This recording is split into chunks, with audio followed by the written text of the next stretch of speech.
오늘 하나님께서 우리에게 주시는 말씀은 창세기 41장 50절에서 52절까지 말씀입니다.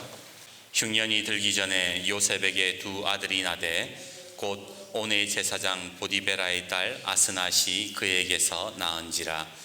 요셉이 그의 장남의 이름을 므낫세라 하였으니 하나님이 내게 내 모든 고난과 내 아버지의 온 집의 일을 잊어버리게 하셨다 함이요, 차남의 이름을 에브라임이라 하였으니 하나님이 나를 내가 수고한 땅에서 번성하게 하셨다 함이었더라. 아멘. 언젠가 하예 목사님 집에 초대를 받아 갔어요.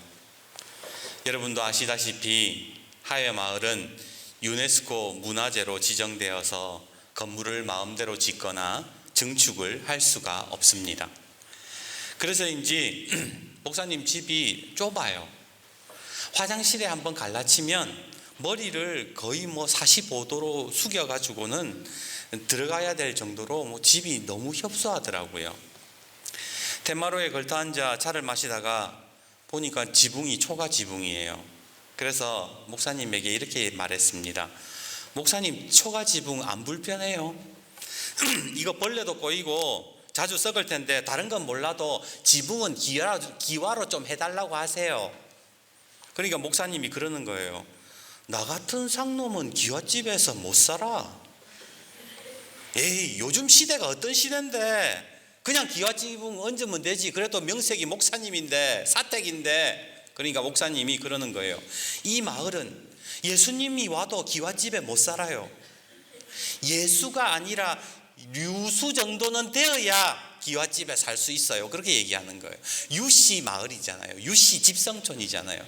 유씨 아니면 기와집에 못 산다는 거예요. 이야기를 나누고 집으로 돌아오는데 문득 궁금해집니다. 제가 여산송씨거든요. 우리 조상들은 기와집에 살았을까? 이런 생각이 문득 드는 거예요. 그래서 자료를 찾아보니까 조선시대 성씨들 중에 과거 급제한 사람들의 수가 나오는데 우리나라에 약 5,500개의 성씨가 있어요. 그 중에 여산송씨를 보니까 과거 급제를 얼마나 많이 시켰는가, 전국에서 전체 성씨 중에 51등, 그러니까 51번째로 관직에 많이 올랐더라고요. 5,500개의 성씨 중에 51등이면 상위 1% 정도 되는 거지, 0.1% 되는 거지. 이 정도면 양반 가문이고 기와집에 안 살았겠습니까? 저희 집사람은요, 해주 옷이거든요.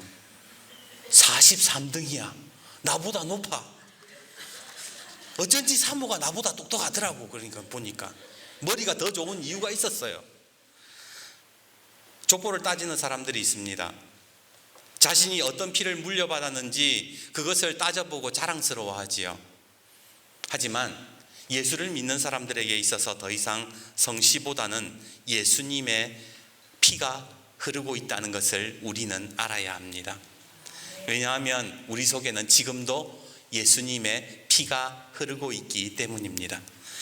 고린도후서 5장 17절은 이렇게 말씀합니다. 그런즉 누구든지 그리스도 안에 있으면 새로운 피조물이라. 이전 것은 지나갔으되 보라, 새 것이 되었도다. 이제 새 사람이라는 거예요. 요한복음 1장 12절 영접하는 자 곧 그 이름을 믿는 자들에게는 하나님의 자녀가 되는 권세를 주셨느니라. 무슨 말입니까? 예수 믿는 사람들은요, 이제 예수님의 피가 흐르는 사람들은 새로운 피조물이라는 거예요. 하나님의 자녀라는 거예요. 그러기에 우리 옆에 분과 이렇게 인사해 봅시다. 당신은 하나님의 자녀입니다. 양반 중에 양반이라는 거예요. 그런데 중요한 사실은요, 우리 조상들이요, 좋은 성을 물려주었음에도 불구하고 제대로 못 살면 뭐라 그래요? 가문에 먹칠하지 마라 그러잖아요. 마찬가지로 우리가 하나님의 자녀이면 하나님의 자녀답게 살아야 되지 않겠습니까? 예수님의 피가 흐른다면 뭔가 좀 세상 사람들보다는 뭔가 다르게 살아야 되지 않겠냐 말입니다. 오늘 우리는 하나님의 자녀답게 살았던 한 사람을 만나게 됩니다. 바로 요셉이라는 사람이지요. 여러분도 아시다시피 그는 참 파란만장한 인생을 살았습니다. 어린 시절 형제들의 시기로 인해 노예로 팔려가야 했습니다. 살려달라고 용서해달라고 그렇게 빌었건만 매정한 이복 형들은 그를 팔아 넘겼지요. 고통스럽지만 잘 지냈습니다. 하나님의 형통하심으로 그는 군대 장관의 신임을 받아 집안을 다스리는 총무의 자리에 오르게 되었지요. 하지만 그 평안도 잠시, 그는 성범죄자라는 누명을 쓰고 감옥에 갇히게 됩니다. 얼마나 억울하고 분했던지 그는 감옥에 들어온 사람들에게 그것을 붙잡고 간곡하게 부탁을 합니다. 당신이 잘 되시거든 나를 좀 기억해 주십시오. 하지만 그 누구도 요셉을 기억하는 사람은 없었지요. 그렇게 평생 감옥에서 썩다 죽어갈 운명이었던 것 같았습니다. 그러나 이번에도 하나님께서는 그를 옥에서 건져 애굽 최고의 자리에 오르게 하셨습니다. 우리나라 정치 역사를 보면 알 수 있듯이 사람이 권력을 얻게 되면요, 힘을 행사하고 싶어 해요. 피해 복수가 시작이 될 때가 많았습니다. 대통령이 되는 순간 전임 대통령과 상대 후보를 탈탈 털어가지고 감옥에 집어넣고 심지어 상대 후보에게 돈을 준 기업들 망하게 만든 거, 우리나라 역사에 그런 거 많았잖아요. 말로는 관용과 통합을 이야기하지만 언제나 힘을 얻게 되면 복수의 역사가 되풀이되었던 겁니다. 그런데 성경을 보면요, 요셉은 힘을 가졌음에도 불구하고 그렇게 하지 않더라는 거예요. 자기를 노예로 팔아버린 형들을 용서하고 가족을 거두었습니다. 자기를 옥에 가둔 보디발과 그 아내를 처단하지 않아요. 자기를 잊어버린 사람들에게 안갚음하지 않더라는 겁니다. 복수를 해도 전혀 이상할 것이 없는데 요셉은 그들을 모두 다 품더라는 거예요. 그럼 좀 궁금하지 않으세요? 도대체 요셉은 어떤 사람이었기에, 어떤 은혜를 받았기에 하나님의 자녀된 삶을 살았을까? 도대체 그는 그 삶 속에 어떤 믿음을 가지고 있었기에 그 모든 사람들을 다 잊어버리고 용서하고 품을 수 있었냐 말입니다. 오늘 그 답을 본문 51절에서 저는 찾았습니다. 51절 말씀 다 같이 읽어보겠습니다. 51절입니다. 시작. 요셉이 그의 장남의 이름을 므낫세라 하였으니 하나님이 내게 내 모든 고난과 내 아버지의 온 집의 일을 잊어버리게 하셨다 하미요. 요셉이 아들을 낳고 첫째 아들 이름을 므낫세라 지었는데 그 므낫세의 뜻이, 이름의 뜻이 잊어버린다, 이런 뜻이라는 거예요. 하나님이 뭘 잊어버렸는가? 하나님이 나의 모든 고난과 나의 아비의 온 집안의 일을 잊어버리게 하셨다. 그걸 잊게 하셨다. 그래서 므낫세라 지었다는 거예요. 옛날에 그 호박씨라는 TV 프로그램이 있었어요. 그때 뭐 세시봉 특집이라 그래가지고, 여러분 세시봉이 누군지 아시죠? 조영남, 그 포크 가수 조영남, 윤영주, 김세환, 기타 치고 막 노래 부르던 사람들 있잖아요. 그 특집을 했는데 그분들이 이제 거기에 나와서 인터뷰를 하는데 그만 조영남 씨가 말실수를 하고 말았어요. 자기 딴에는 옛날 이야기 우습게 한다고 하는 것이 윤영주 씨의 인신공격이 되고 말았던 거예요. 막 계속 떠들어대니까 윤영주 씨가 그만해. 그런데도 계속 깐족거려요. 여러분도 아시다시피 이 조영남 씨 좀 엉뚱하고 철딱서니가 없잖아요, 이 사람이.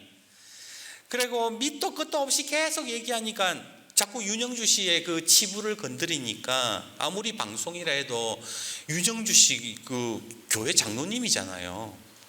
주일에 성도들 얼굴 어떻게 보라고 계속 옛날 그 치부를 드러내니까 얼굴이 확 굳어져 버린 거예요.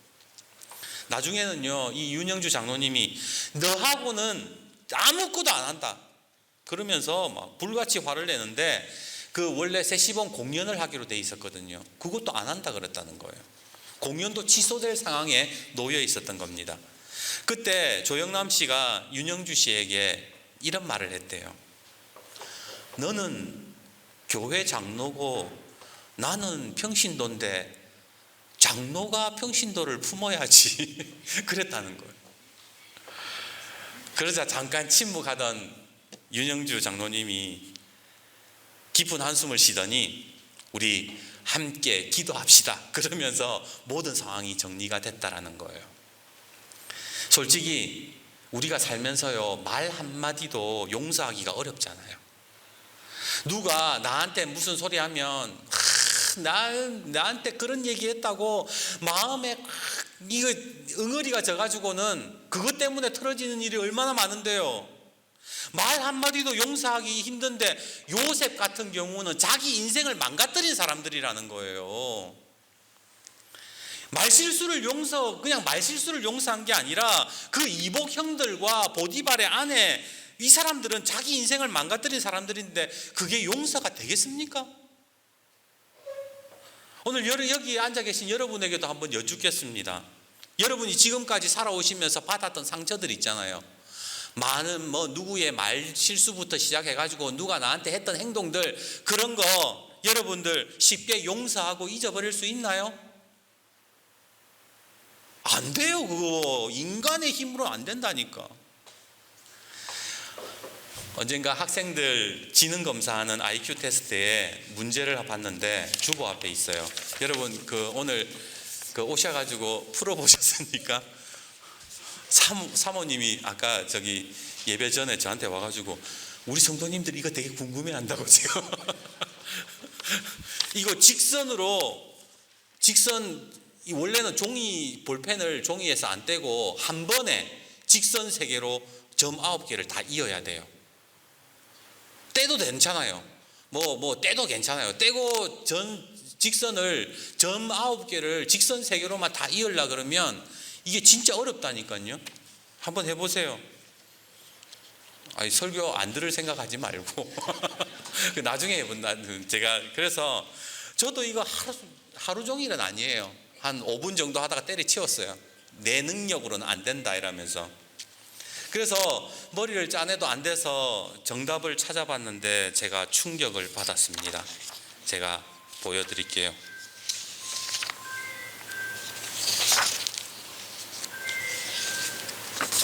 이게 정답이에요.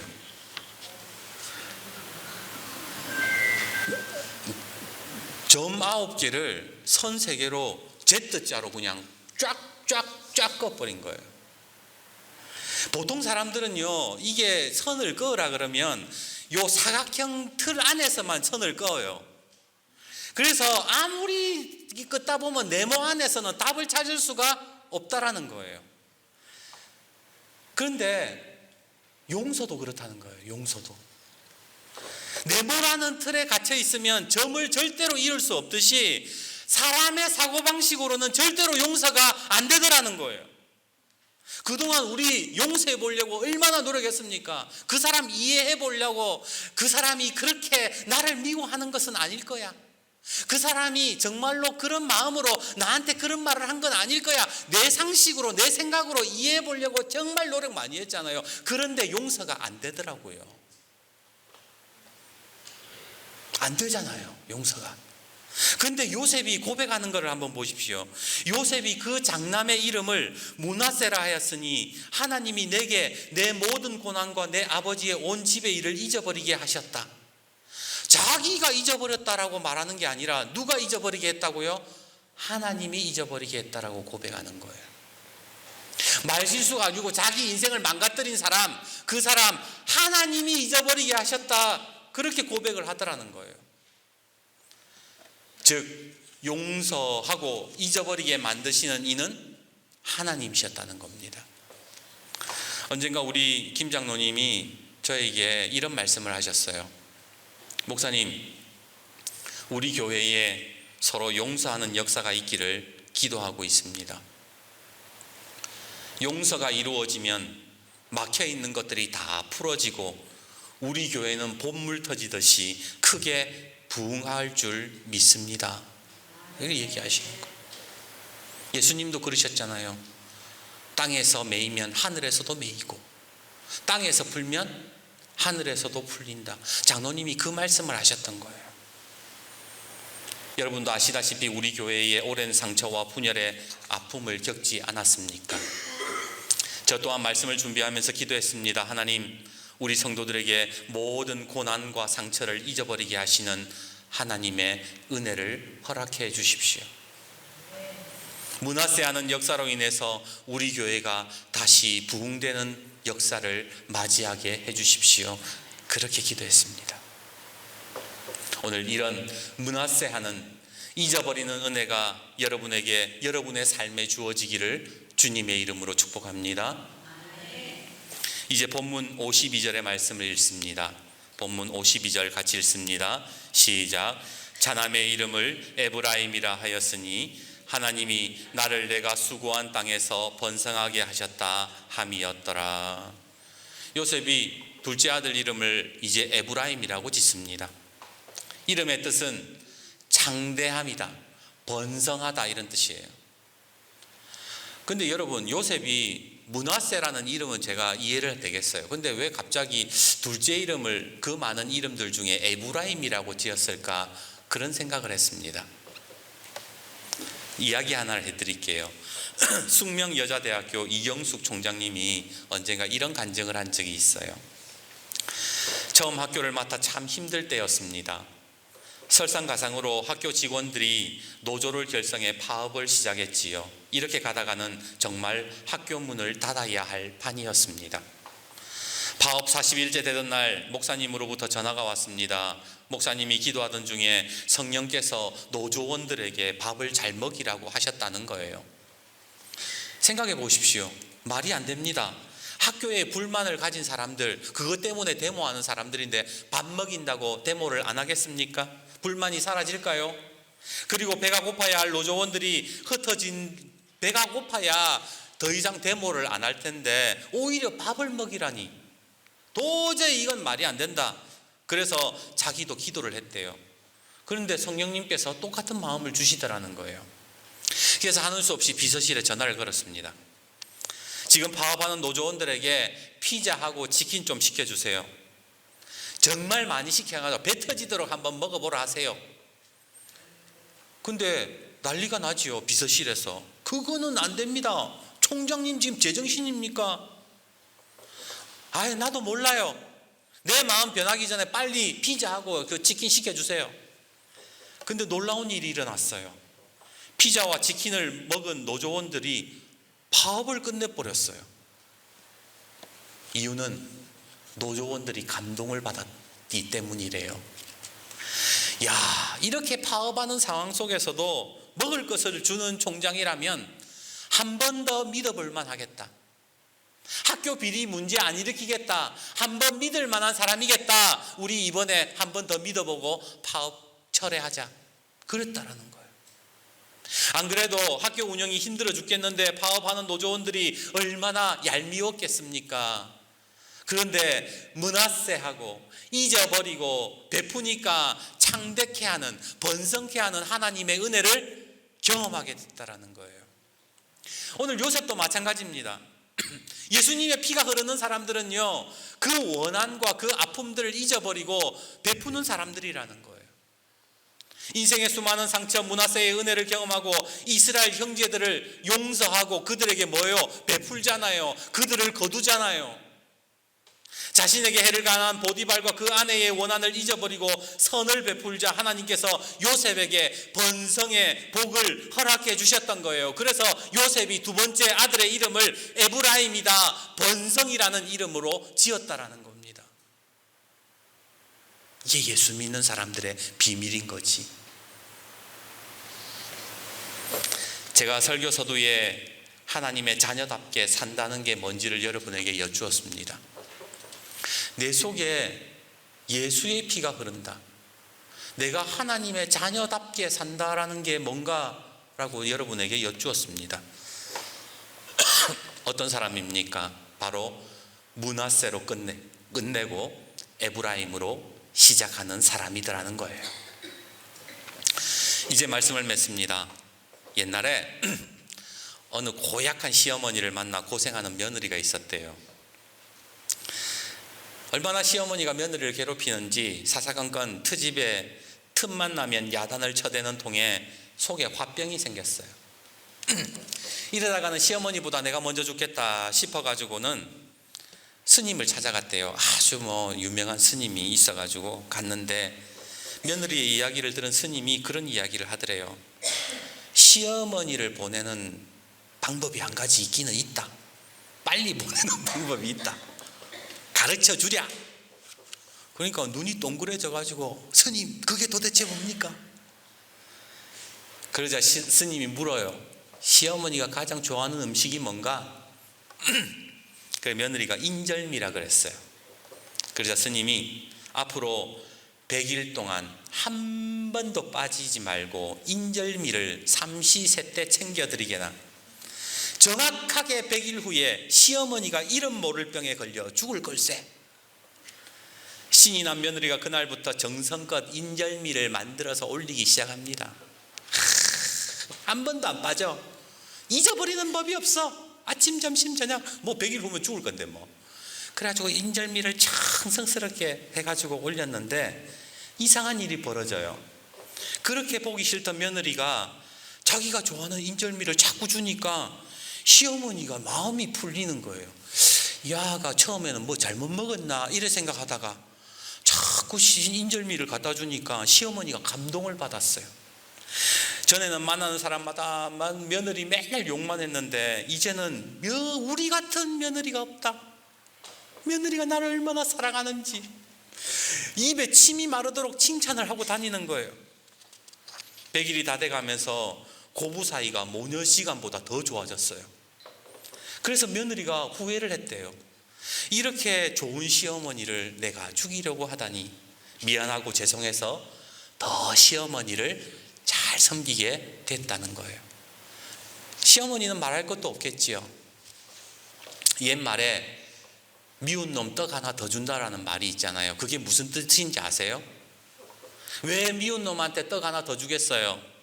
그것은 악을 선으로 갚을 때에 진정한 회복과 용서가 일어나는 것을 우리 조상들도 알고 있었다라는 거예요.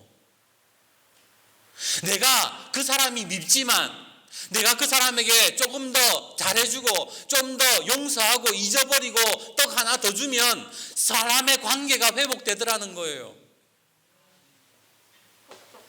오늘 우리 예수님의 피가 흐르는 우리 그리스도인들도 마찬가지 아닙니까? 악을 손으로 갚아라. 그것이 성경이 우리에게 말씀하는 바 아니냐 말입니다. 오늘 그러한 역사들을 우리가 경험하기 위해서는 주어져야 되는 전제 조건이 바로 오늘 말씀이라는 거예요. 므낫세로 끝내고 므낫세의 은혜를 입어서 하나님의 그 은혜로 잊어버리고 에브라임 하는 거예요. 오늘은 6.25 73주년이 되는 날입니다. 우리는 절대로 그 아픔의 역사를 잊어서는 안 되지요. 하지만 상처와 그 한은 이제 므낫세 해야 돼요. 지역 감정들도 이제 좀 버리고 북한을 저주하고 미워하는 것이 아니라 그들을 위해서 기도해 줄 수 있어야 되죠. 그래야 앞으로 나아갈 수 있는 거예요. 우리 교회가 도약하기 위해서는 므낫세 하는 은혜가 있어야 되는 거예요. 그래야 에브라임의 역사가 주어지는 겁니다. 여러분의 가정도 마찬가지예요. 여러분들의 그 살아오시면서 수많은 아픔들을 므낫세 하는 역사들을 경험해야 그 하나님의 은혜를 받아야만 여러분의 가정에 에브라임의 역사가 시작이 되더라는 겁니다. 그러기에 오늘 하나님 앞에 기도하십시다. 주님, 이제 내 속에 예수의 피가 흐르고 있사오니 내가 하나님의 자녀이오니 므낫세 하는 역사로 끝내게 하시고 이제 에브라임으로 시작하게 하옵소서. 오늘 이 말씀이 우리 교회와 여러분의 가정과 여러분의 삶의 자리 속에 있기를 주님의 이름으로 축복합니다.